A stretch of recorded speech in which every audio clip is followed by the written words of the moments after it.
think the book itself is teaching people how to defend themselves.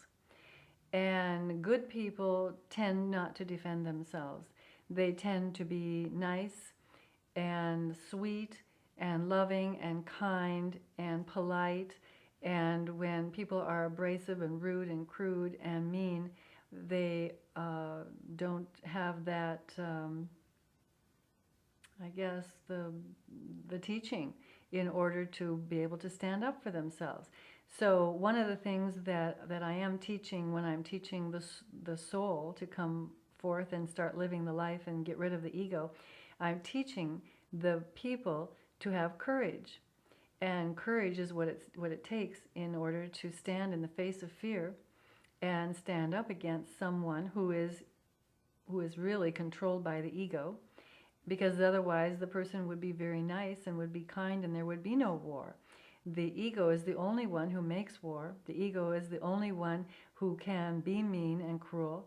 And so really what you're standing up against is a paper dragon. Nobody's home. And the thing that Mrs. Reagan said about President Reagan was that he did not have an ego. And so there you have the genuine soul. You have a genuine personality. You've got the real person. And no agenda, no pretentiousness. Whatever that person does, who is the soul, is the real thing, the real McCoy.